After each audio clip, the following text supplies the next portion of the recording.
or basil or freshly grown basil, and what you want to do is you want to use about 2.5 cups. Now this is roughly 2.5 cups, and you don't pack it in there, you just lightly lay it in there. I actually like to use KitchenAid. This is a mini blender, and it actually makes one batch. Okay, our next step is, you don't really have to do this in any particular order, but this is the way I like to do it. You basically want to use fresh garlic, about 4 to 5 garlic cloves, that's all you need. And then I don't dice it, I let the mixer do that, okay, the blender do that. You just drop that in like so. The next step, this is very important. You saw me cooking up actually toasting up the pine nuts. I actually like to use organic pine nuts, which I buy from Costco.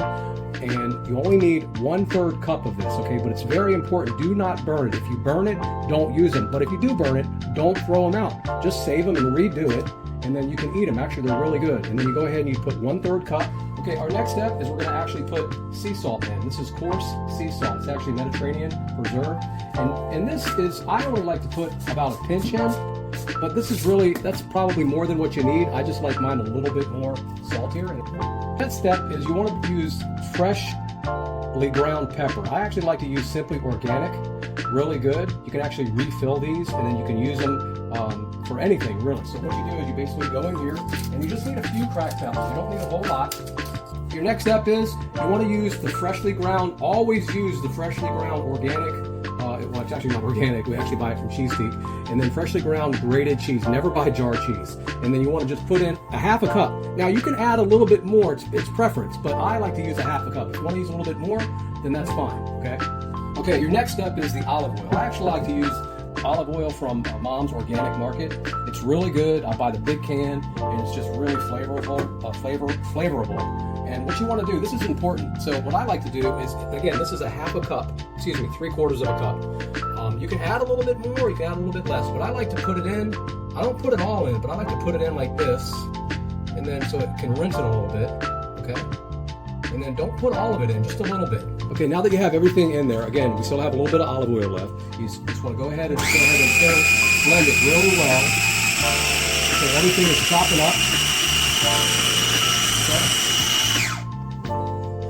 Okay, if you look inside of the mixer, you can see there's a piece of basil still in there, and this is okay. So what you want to do is you want to go ahead and add the rest of the olive oil, just like so.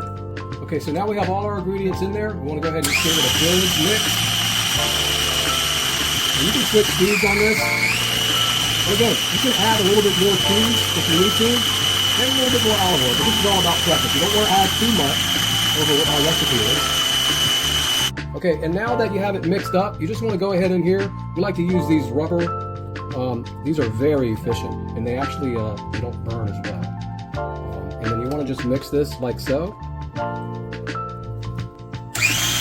now that you have it, went ahead and stirred it a little bit, just to get any excess stuff off the side, you want to go ahead and give it a really good thorough mix, just like that. Okay, everything's been mixed up. I like to use a little small spoon and just grab just a little bit. And it's to taste. Let's see how this one tastes. Wow. Okay, so now that everything's done, you want to go ahead and put it in a bowl. This is like gold, man. You gotta be real careful with it. And then just go ahead and dump everything in. Okay, this is why I love using the spatula, the plastic spatula, because you want to get everything out of here, because this will last you. This will make a whole pound of spaghetti, by the way. Okay, so we're going to actually use penne pasta. You're going to cook this for about 11 to 12 minutes. You can use any pasta with this, by the way, anything you want, any type of pasta. So we're going to go ahead and pour this in and let this cook. Okay, now that our pasta is ready, we're going to go ahead and dump it. Just be very careful because it's really hot. And then what you want to do is just want to shake it a couple times like this, right? And then go ahead and dump it in your bowl. So it's real simple. You just go ahead and you take your pesto, and then you just mix it up like so. I like to do it when it's hot because it mixes a little bit easier, in my opinion. And again, this is 2 cups of penne, and then just put as much as you want. Again, this one batch will make 1 pound of. You don't need a lot. You really don't need a lot. Okay, so you get all that mixed up nicely. Okay, so this is completed, and this is going to feed probably 3 people easily. Depending on how much you like to eat. And then what I like to do is I like to just sprinkle a little bit of cheese on it, just give a little extra flavor. like so. And then once you have your cheese on it, just give it one more little turn. Just kind of let everything get in there.